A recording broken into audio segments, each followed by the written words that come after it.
Assalamualaikum warahmatullahi wabarakatuh ya. Jumpa lagi saudaraku di channel Kampus Ilmu Hikmah. Menanggapi komentar saudara Toto Lambang ya. Saya bertanya, apakah mengamalkan pengasihan surat Yusuf ayat 31? Saya baca terus setiap malam ayatnya. Apakah akan ada efeknya atau tidak? Dikarenakan saya bacanya cuma tiap malam. Misalnya untuk pengasihan umum, kalau siangnya saya bekerja 12 jam. Jadi bisanya cuma malam. Ya, malam hari. Kalau menurut saya bagaimana ya? Apakah energinya bisa masuk dan mendarah daging? Karena saya bisa mengamalkan malam, bisa saja ya. Lah masalahnya Anda amalkan berapa kali ya? Tidak apa-apa teman-teman, amalan pengasihan itu tidak harus pas sholat 5 waktu ya. Tidak harus pas sholat 5 waktu. Ketika Anda mengamalkan amalan pengasihan pas sholat 5 waktu, harapannya supaya Anda ini sholat 5 waktunya tepat waktu gitu. Artinya akan ada dampak positif yang bisa Anda dapatkan ya. Tapi kalau Anda tidak bisa mengamalkan di waktu sholat 5 waktu, Anda bisa mengamalkan jam 10 malam, 9 malam, 11 malam, bebas. Nah, yang paling penting itu adalah istiqomah ya. Karena bagaimanapun juga, walaupun Anda ini tidak menguasai secara teknikal ya, bagaimana visualisasi, bagaimana penghayatan penjiwaan ya, nanti ketika Anda bisa istiqomah itu akan terbentuk dengan sendirinya.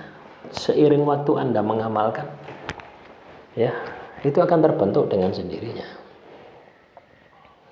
Contoh misalkan Anda mengamalkan amalan pengasihan setiap jam 9 malam, jam 9 sampai jam 10 ya, Anda batasi 1 jam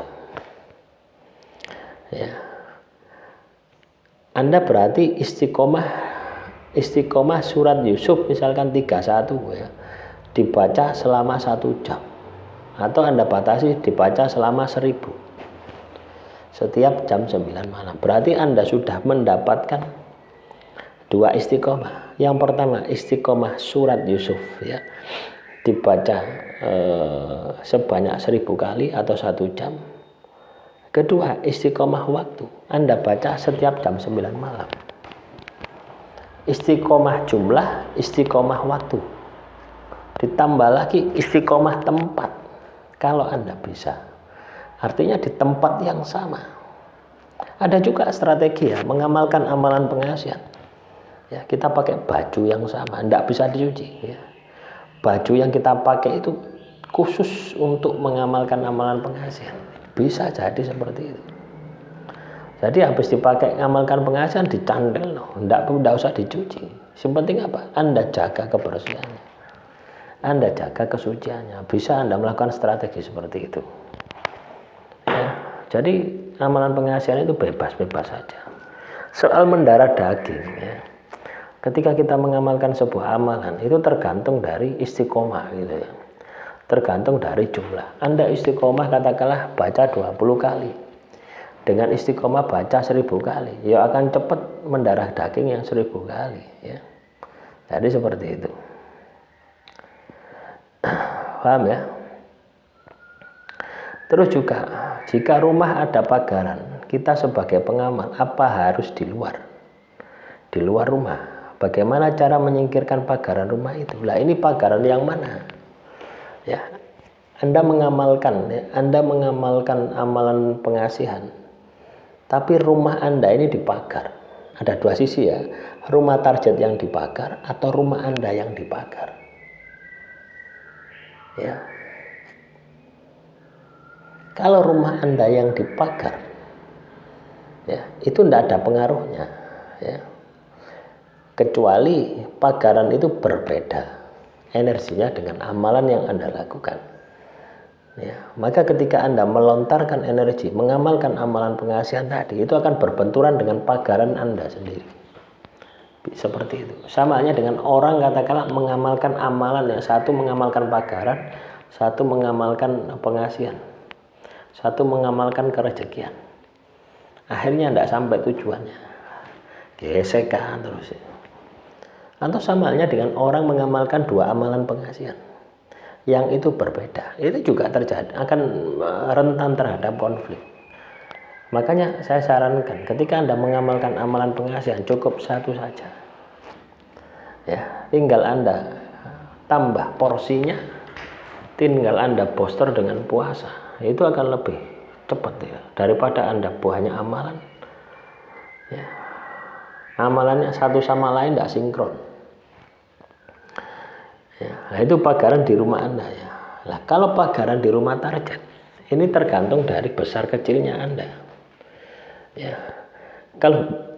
kalaupun Anda tidak mau membersihkan dulu, ketika energi amalan pengasihan Anda ini besar, itu pun juga mampu menembus kepada target. Ya, biasanya ketika kita mengamalkan amalan pengasihan, yang mana target itu ada pagarannya, itu biasanya akan muncul, akan nampak ya. Saya pernah ya teman-teman ya, tidak mengamalkan amalan pengasihan, cuma saya lihat ya terawang gitu ya. Saya terawang anak ini gitu. Ternyata apa? Saya dihadang gondoruo gitu. Iya, saya langsung dihadang gondoruo. Ternyata ini apa? Inilah yang membuat cewek tadi itu tidak nikah-nikah gitu. Artinya dipagari ya. Mungkin dulu pernah menghina laki-laki ini ya, dipagari ya. Sehingga ketika seseorang katakanlah mau masuk ya, walaupun tidak menggunakan amalan pengasihan, mau kenalan, mau mengajak serius, tidak bisa, dihalangi oleh gondoruo tadi. Nah itu. Jadi seperti itu. Apa yang saya lakukan pada waktu itu? Ya saya bersihkan teman-teman ya. Kebetulan anaknya anak Banyuwangi ya. Saya bersihkan ya. Saya kontak rasa dengan penguasa Banyuwangi. Ya, Layang Seto dan Layang Kumitir. Ya. Tak suruh ya, tak tanya dia. Ya. Layang Seto, Layang Kumitir. Ini ada gondoruo, ini anak buahmu. Ya, apakah saya singkirkan atau Anda ajak pulang? Nah sudah, saya tak ajak pulang saja. Akhirnya bersih. Nah, bisa seperti itu gitu ya. Makanya ketika kita itu mengamalkan amalan pengasihan ya, kadang kita itu ketika target itu ada pagarannya, itu akan nampak pagaran itu. Ya, begitu pula ketika rumah Anda dipagar ya, Anda mengamalkan dari dalam rumah, itu juga bisa terhalang. Ya sebaiknya mengamalkan di luar rumah Anda. Ya, pakai strategi seperti itu ya. Demikian yang bisa saya sampaikan. Semoga materi kali ini bisa bermanfaat. Assalamualaikum warahmatullahi wabarakatuh. Salam Rahayu, Rahayu, Rahayu.